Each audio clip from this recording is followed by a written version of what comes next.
नमस्कार, आप देख रहे हैं सिटी तहलका। और निरंतर जहां दर्शकों की तरफ से एक बात सामने जरूर आ रही थी कि लॉकडाउन के बढ़ने के बाद अब स्कूलों में बच्चों की फीस को लेकर काफ़ी लोग परेशान थे और किस तरह से गाइडलाइन बनाई गई थी उसको बारे में वो जानने को उत्सुक थे। इसी के चलते हम आज डीओ पानीपत हमारे साथ हैं, सतपाल जी हमारे साथ हैं। उनका क्या कहना है, क्या गाइडलाइन है एजुकेशन को लेकर के, वो हम जानने का प्रयास करेंगे। सबसे पहले आपका स्वागत है सतपाल।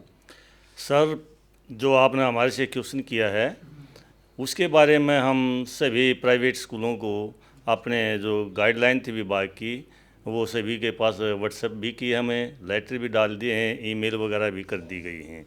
गाइडलाइन ये थी कि किसी भी स्कूल ने किसी भी बच्चे के ऊपर किसी भी प्रकार का दबाव नहीं बनाना फीस लेने के लिए, और न ही बच्चे से 3 महीने की फ़ीस वसूल करनी है। और अगर कोई पेरेंट्स देता भी है तो केवल 1 ही महीने की फ़ीस लेनी उससे। और अगर किसी का फ़ीस देने से कोई पेरेंट्स नहीं दे सकता फ़ीस, केवल उसके ऊपर प्रेशर भी नहीं बनाना और न ही बच्चे को किसी काम से वंचित रखना है। पूरी फैसिलिटी देनी है टीचर ने बच्चे को। एक बात और है कि लगातार लॉकडाउन बढ़ता जा रहा है। अब 3 मई के लिए प्रधानमंत्री द्वारा यह आह्वान किया गया है कि लॉकडाउन को बढ़ाया जा रहा है। ऐसे में बच्चों की पढ़ाई बाधित ना हो, उसको लेकर के एजुकेशन डिपार्टमेंट हरियाणा सरकार द्वारा क्या निर्देश है कि बच्चों को पढ़ाई भी निरंतर जारी रहे और स्कूल में भी ना जाना पड़े, इस तरह की क्या व्यवस्था की गई है विभाग की तरफ? लॉकडाउन को देखते हुए हरियाणा सरकार ने हमारे प्रत्येक ज़िले के अंदर कई चैनल स्टार्ट किए हैं ताकि बच्चों की पढ़ाई लगातार कंटिन्यू चलती रहे, जिसमें कि हमारे यहाँ पर पानीपत डिस्ट्रिक्ट के अंदर एक सिटी चैनल है। सिटी चैनल के ऊपर 617 से 620 तक हमारी वो चलते हैं। इसी प्रकार से स्वयं प्रभा पर भी 6ठी क्लास से 10वीं तक 11 बजे से लेकर 1 बजे तक पढ़ा जाता है। और ये इसलिए काम किया गया है ताकि कोई भी बच्चा किसी भी पढ़ाई से वंचित न रह जाए और उनका समय बर्बाद न हो। तो इस व्यवस्था को लेकर के जैसे कि सभी जगह किए गए हैं, तो आजकल सोशल मीडिया का भी काफ़ी यहाँ लोग इसकी तरफ रुझान है। तो सोशल मीडिया को लेकर एजुकेशंस के कुछ चैनल चलाए गए हैं कि कोई फेसबुक, यूट्यूब, इस तरह से कोई व्यवस्था की गई है? सोशल मीडिया के तो यही है हमारे, मतलब एजुकेशन से रिलेटेड है। सिटी चैनल है, डैन चैनल है, स्वयं प्रभा है, हरियाणा एजुसेट है, एजुसेट है .com पर भी ये 1 से 12वीं क्लास के चैप्टर आते हैं। इसी प्रकार से एजुसेट हरियाणा यूट्यूब पर भी हमारे चैनल पर 1 से 12वीं क्लास के चैप्टर आते हैं और लगातार पढ़ाई चली हुई है। तो अब इस व्यवस्था को लेकर और कोई नई गाइडलाइन जो सरकार द्वारा कि एजुकेशन स्तर को निरंतर आगे बढ़ाया जाए, बच्चे प्रभावित ना हो, बच्चों की जो कंटिन्यूटी टूट गई थी लॉकडाउन के दौरान, अब फिर से बच्चों के जो एजुकेशन वो फिर पटरी पे आए और निरंतर आगे चलते रहे? नहीं, इसके अलावा तो हमारे पास प्रेजेंट में कोई नई गाइडलाइन नहीं आई है। जैसे भी नई गाइडलाइन आएंगी उसके के अकॉर्डिंग हम उनको आदेशों की पालना भी करेंगे। अभी तक कोई गाइडलाइन नहीं आई नई। तो अब फीस को लेकर के जहां अभिभावक काफ़ी परेशान हैं और उनका ये कहना है कि निरंतर फीस का दबाव बनाया जा रहा है, तो ऐसे में आपका डिपार्टमेंट क्या हिदायतें हैं यदि ऐसे दबाव कोई स्कूल बनाता है, निजी स्कूल या कोई? अगर ऐसा कोई कंप्लेंट हमारे पास आ जाती है, पेरेंट्स के ऊपर दबाव बनाया जा रहा है, दबाव तो अलग चीज़ है। अगर बच्चे को उसकी शिक्षा से वंचित किया जा रहा है तो हमारे पास जो भी कंप्लेंट आती है हम तुरंत प्रभाव से उसके ऊपर एक्शन करते हैं। एक्शन के तौर पर क्या है कि लॉकडाउन के दौरान किस तरह की आपकी कार्रवाई रहती है स्कूल के और उन प्रबंधक के ऊपर जो इस तरह का दबाव बनाते हैं? अगर पेरेंट्स इस प्रकार का दबाव बनाते हैं, पेरेंट्स के ऊपर दबाव बनाते हैं, संस्था के द्वारा बनाया जाता है, तो केस देखा जाएगा कैसा केस है, पीछे की फ़ीस की डिमांड है या प्रेजेंट की फ़ीस की डिमांड है, उसके हिसाब से उसके ऊपर कार्रवाई की जाएगी। तो वो लोग शिकायत कैसे करें, क्योंकि बहुत सारे कॉल सिटी तहलका और सिटी केबल के माध्यम से हमारे पास आ रही हैं, तो वो लोग शिकायत कैसे करें, क्योंकि आजकल डिपार्टमेंट बंद हैं, आपके घर पर ही आकर हमें इंटरव्यू करना पड़ रहा है।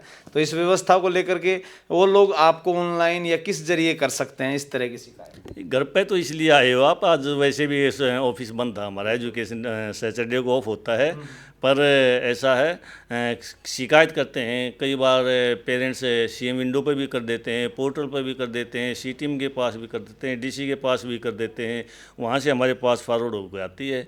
उस जो जैसी जिस प्रकार की शिकायत होती है उसके अकॉर्डिंग हम उसके ऊपर कार्रवाई करते हैं।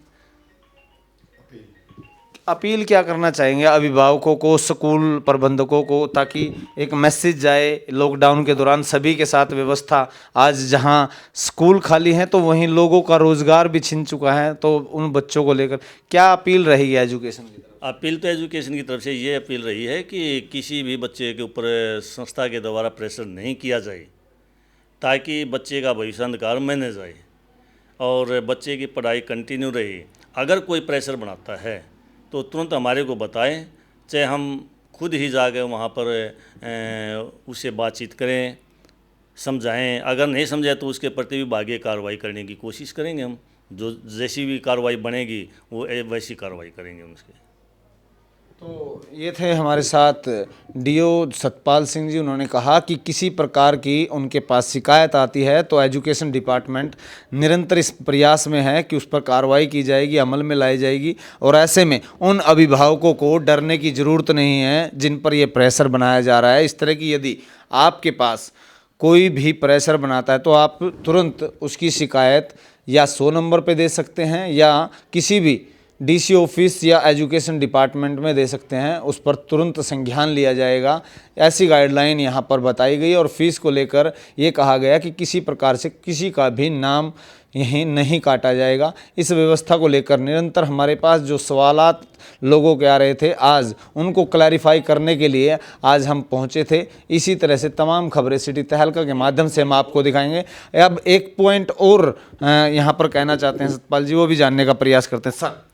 तो पॉइंट एक और ये है अलग से, अगर शिकायत करने का फ़ायदा तभी है यदि किसी बच्चे के ऊपर फीस से रिलेटेड है, स्कूल संस्था का मालिक है, फाइन वगैरह करता है, तो तब तो कंप्लेंट बनती है, या बच्चे को उसके काम के प्रति वंचित रखता है तब कंप्लेंट बनती है। फीस के लिए हाँ जी, हाँ फीस के लिए तो वही तो कह रहा हूँ जी मैं आपको, फीस के लिए तब कंप्लेंट बनती है। अगर बच्चे को वंचित नहीं रखते काम से और फीस की वजह से तो कंप्लेंट नहीं बनती। बच्चा की पढ़ाई है जो कंटिन्यू चल रही है, बच्चे के ऊपर जो फीस का प्रेशर बनाया जा रहा है, बिल्कुल क्लियर इंस्ट्रक्शन है, अपने समय के अनुसार फीस दी जाए मंथली, अगर फीस देने के योग्य है तो। अगर योग्य नहीं है तो कोई दिक्कत नहीं, लॉकडाउन बंद होने के बाद उसको फीस दे दी जाए और बच्चे की पढ़ाई कंटिन्यू रहेगी। अगर फिर भी पेरेंट्स नहीं दे पाते हैं, जुर्माना वगैरह लगाते हैं, तो हमारे पास कंप्लेंट लेकर आइए, तुरंत प्रभाव से हम कार्रवाई करेंगे। बिल्कुल, यहाँ पर उन्होंने कहा कि यदि इस प्रकार से कोई आप पे प्रेशर बनाता है तो उस पर तुरंत प्रभाव से विभाग द्वारा कार्रवाई की जाएगी। ऐसे में सभी लोगों के जो सवालात थे वो जानने का हमने प्रयास किया और आप तक पहुंचाने का प्रयास किया। निरंतर ऐसी खबरें सिटी तहलका पर हम आपको दिखाते रहेंगे। सहयोगी धर्मवीर सहरावत के साथ जितेंद्र अहलावत, सिटी तहलका, पानीपत।